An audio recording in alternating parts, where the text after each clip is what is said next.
பிரசவத்துக்கு பிறகு. மருந்து ரசம். தேவையான பொருட்கள்: புளித்த தண்ணீர் 1 கப், ரசப்பொடி 1 டீஸ்பூன், தேசாவாரம் திப்பிலிவேர் நாட்டு மருந்து கடைகளில் கிடைக்கும் 1/2 டீஸ்பூன், பருப்பு தண்ணீர் 1 கப், உப்பு தேவையான அளவு, திப்பிலி 1/2 டீஸ்பூன், தாளிக்க நெய், கடுகு, பெருங்காயம் தேவையான அளவு. செய்முறை: புளி தண்ணீரில் ரசப்பொடி, பொடித்த திப்பிலி, தேசாவரம் சேர்த்து பச்சை வாசனை போக கொதிக்க விடவும். பிறகு உப்பு சேர்த்து பருப்பு தண்ணீர் விட்டு ஒரு கொதி வந்ததும் அடுப்பை அணைத்து நெய்யில் கடுகு, பெருங்காயம் தாளித்து கொட்டவும்.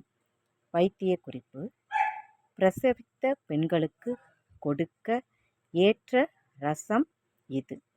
பிரசவ அழுக்குகளை நீக்கும், உடல் லேசாகும். பூண்டு வத்தல் சாதம்.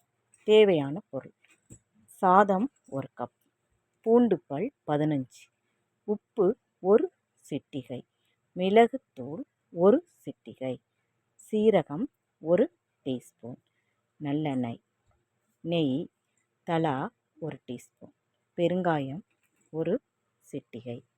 செய்முறை: ஒரு வாணலியில் நல்லெண்ணெய், நெய் தலா 1 டீஸ்பூன் விட்டு காய்ச்சி அதில் பூண்டு பற்களை போட்டு வதக்கி கொள்ளவும்.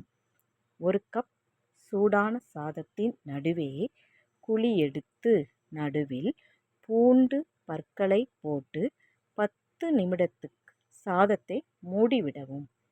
பிறகு வாணலியில் உள்ள அந்த எண்ணெயில் மிளகு, சீரகம், பெருங்காயத்தூள் சேர்த்து பொரித்த உடன் சாதத்தில் சேர்த்து நன்கு கலக்கி உண்ணக் கொடுக்கவும். வைத்திய குறிப்பு: பிரசவித்த பெண்களுக்கு இடுப்பு வலி குறையவும், செரிமானம் எளிதாகவும், தாய்ப்பால் சுரப்பு அதிகரிக்கவும் இது உதவும். மிளகு பத்திய குழம்பு. தேவையானவை: சுண்டைக்காய் வற்றல் 1 கப், மிளகு 3 teaspoon. This video is sponsored by BuyMote shopping app. BuyMote e-shopping application is one of the online shopping app now available on Play Store and App Store. Click below link and install the application.